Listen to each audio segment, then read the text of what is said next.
मनोज जरांगे पाटलांच्या हत्येच्या कटासंदर्भात सहकाऱ्यांनी पोलीस ठाण्यामध्ये दिलेली तक्रार कॉपी एनडीटीव्ही मराठीच्या हाती आलेली आहे। तर मनोज जरांगे पाटील यांच्या हत्येचा कट रचला जातोय असा एक आरोप करण्यात आलेला होता आणि त्या संदर्भातच एका त्यांच्या सहकार्यानं पोलीस ठाण्यामध्ये तक्रार नोंदवलेली आहे। या तक्रारीची कॉपी हाती लागलेली आहे। आपल्यासोबत राहुल कुलकर्णी आहेत, त्यांच्याकडून अधिकची माहिती जाणून घेऊयात। राहुल, या तक्रारीच्या कॉपीमध्ये काय काय मुद्दे समाविष्ट करण्यात आलेत? श्री गंगाधर काळकुटे, जे मनोज जरांगे पाटील यांचे सहकारी आहेत, गंगाधर सीताराम काळकुटे यांनी ही तक्रार दिली। 3 पानाची तक्रार आहे, पण बाकीचा जो भाग आहे, जो जिल्हा पोलीस अधीक्षक कार्यालय जालना यांना दिलेला, त्याच्यामध्ये घडले असं की दिनांक 4/11/2025 ला दुपारी 3 वाजता काळकुटे आणि मनोज जरांगे पाटील आणि इतर सहकारी हे बसलेले होते आणि ते बसलेले असताना आंतरवली सराठी इथल्या फार्म हाऊसवर दुपारी 3:30च्या दरम्यान दादा गरड नावाचा व्यक्ती मनोज जरांगे पाटील यांना भेटण्यासाठी आला।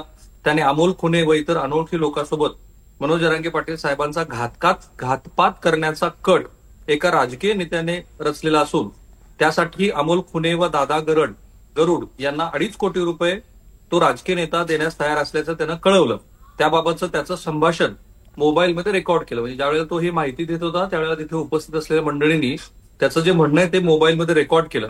त्यानुसार पुन्हा तो दिनांक 5/11 रोजी पुन्हा आंतरवली सराठीतल्या ठिकाणी आला असता त्याच्या फार्म हाऊसवर मनोज जरांगे पाटील यांचे सहकारी आणि मनोज जरांगे पाटील हे 15 ते 20 सहकारी उपस्थित असताना 5:30 वाजता दादा गरड हा पुन्हा आला। त्यानं वरील आमच्या सर्वांच्या समक्ष मनोज जरांगे पाटील यांचा घातपात करण्याचा कट एका राजकीय नेत्याने चिथाणीवरून रचलेला आहे व त्यासाठी तो 2.5 कोटी रुपये द्यायला तयार आहे असं सर्वांसमक्ष कबूल केलं व त्याबाबत तेथेच हजर असलेल्या आमच्या सहकार्याने त्याचं वरील संभाषण कबुली मोबाईल कॅमेऱ्यामध्ये रेकॉर्ड केली।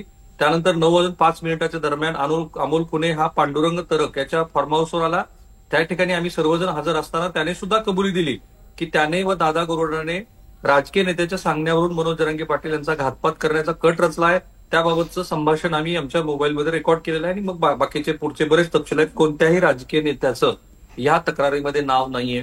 3 वेळेला त्यांनी ह्या दोघांचं, हा जो 2 जण पांडुरंग आणि हा जो आला होता खुने, यांचं म्हणणं मोबाईलमध्ये रेकॉर्ड केलं आहे आणि तोच एक पुरावा आहे।